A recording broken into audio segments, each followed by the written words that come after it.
5. ¿Cómo interesar a la gente? Todos los que visitaron a Theodore Roosevelt en Oyster Bay quedaron asombrados por la profundidad y la diversidad de sus conocimientos.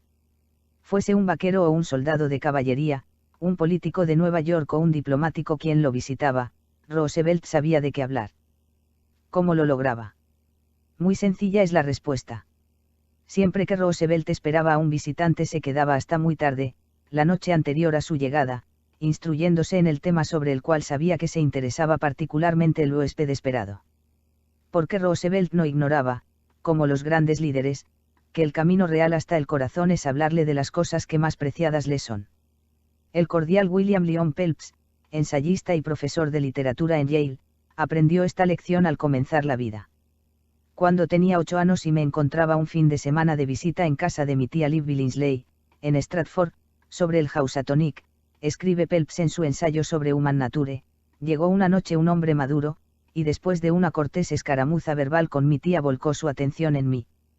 Por aquel entonces me entusiasmaban los botes y los barcos, y el visitante trató este tema de una manera que me pareció sumamente interesante.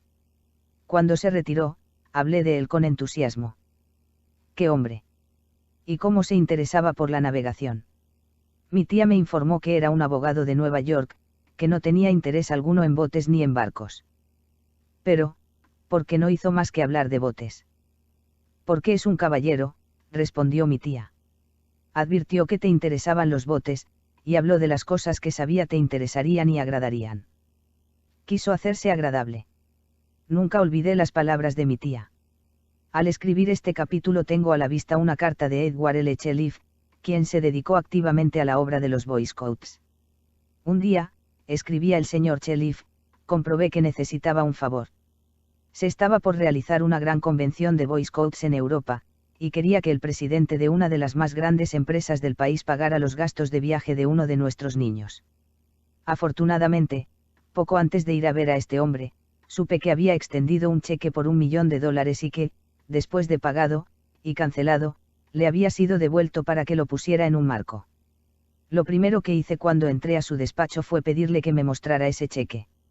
Un cheque por $1.000.000. Le dije que no sabía de otra persona que hubiera extendido un cheque por esa suma, y que quería contar a mis niños que había visto un cheque por $1.000.000. Me lo mostró de buena gana, yo lo admiré y le pedí que me dijera cómo había llegado a extenderlo.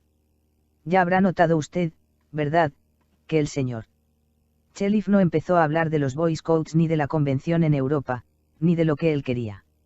Habló sobre lo que interesaba al interlocutor. Veamos el resultado. Por fin, el hombre a quien entrevistaba me dijo, ahora que recuerdo. ¿Para qué vino a verme? Se lo dije.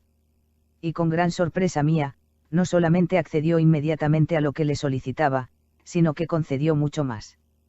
Yo le pedía que enviara un solo niño a Europa, y en cambio él decidió enviar a 5 niños, y a mí mismo, me entregó una carta de crédito por $1.000 y me pidió que nos quedáramos 7 semanas en Europa.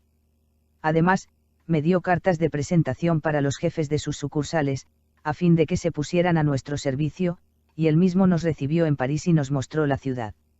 Desde entonces ha dado empleo a algunos de nuestros niños cuyos padres estaban necesitados, y no ha dejado de favorecer jamás a nuestro grupo.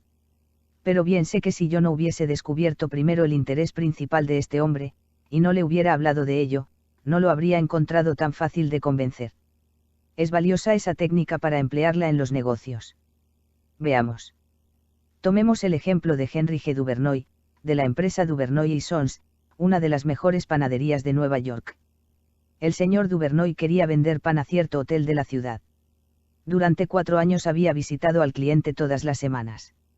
Asistía a las mismas fiestas que el gerente. Le hablaba en todas partes. Hasta tomó habitaciones en el hotel y vivió allí para tratar de hacer el negocio. Pero todo sin resultado. Entonces, nos dijo el señor Duvernoy, estudié relaciones humanas y resolví cambiar de táctica. Decidí investigar qué interesaba a este hombre, que despertaba su entusiasmo. Descubrí que pertenecía a una sociedad de hoteleros llamada Hotel Gritters. No solamente pertenecía a ella, sino que, merced a su gran entusiasmo, se le había llevado a la presidencia de la organización, y también a la de la entidad internacional. En cualquier parte donde se efectuaran las convenciones, este hombre asistía siempre, aunque tuviese que volar sobre montañas o cruzar desiertos y mares. Así pues, apenas los 6, al día siguiente, empecé a hablarle de la entidad. ¿Qué respuesta obtuve? Me habló durante media hora acerca de aquel tema, vibrante de entusiasmo. Advertí fácilmente que esta sociedad era su pasatiempo, la pasión de su vida. Antes de salir de su oficina ya me había convencido de que fuera socio de su organización. Pero yo no había hablado una palabra del pan. Y unos días más tarde un empleado del hotel me habló por teléfono para que enviara muestras y precios de nuestro producto. No sé, me dijo el empleado, qué ha hecho con el gerente. Pero lo cierto es que está encantado con usted. Imagínense. Durante 4 años había perseguido a aquel gerente procurando que me comprara nuestros productos, y todavía lo seguiría buscando si por fin no me hubiese tomado el leve trabajo de saber qué le interesaba y de qué le gustaba hablar. Edward Arriman, de Yaherstone, Maryland, decidió vivir en el hermoso Valle Cumberland de Maryland después de completar su servicio militar. Lamentablemente, en aquel momento había pocos empleos disponibles en la zona.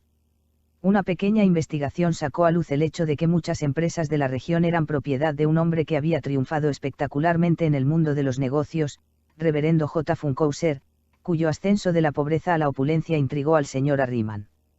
No obstante, este empresario tenía fama de inaccesible para la gente que buscaba empleo. El señor Arriman nos escribió. Entrevisté a bastante gente, y descubrí que todos los intereses de Funkhouser estaban concentrados en su actividad tras el poder y el dinero. Como se protegía de la gente como yo por medio de una secretaria leal y severa, estudié los intereses y objetivos de ella, y recién entonces hice una visita sin anuncio previo a su oficina. Desde hacía unos 15 años esta mujer había sido el satélite que giraba en la órbita del señor Funkhouser. Cuando le dije que tenía una proposición para él que podía resultar en un crédito financiero y político, se interesó. También conversé con ella sobre su participación constructiva en el éxito de su patrón. Después de esta conversación, me concedió una cita con Funkhouser. Entré en su enorme e impresionante oficina decidido a no pedir directamente un empleo. El hombre estaba sentado detrás de un gigantesco escritorio, y no bien me vio, tronó. ¿Qué pasa con usted, jovencito? Señor Funkhouser, le dije, creo que puedo hacerle ganar dinero. Inmediatamente se levantó y me invitó a sentarme en uno de los sillones.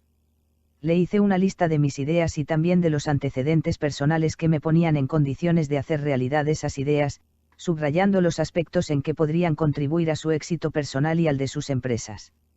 Reverendo J., como llegué a conocerlo después, me contrató al instante, y durante 20 años he trabajado para él, y he prosperado junto con sus empresas. Hablar en términos de los intereses de la otra persona es beneficioso para las dos partes. Obar Z. Herzig, líder en el campo de las comunicaciones empresariales, siempre ha seguido este principio. Cuando se le preguntó qué obtenía de ello, el señor Herzig respondió que recibía una recompensa diferente de cada persona, y que esas recompensas siempre habían dado por resultado una ampliación en su vida. Regla 5. Hable siempre de lo que interesa a los demás. 6.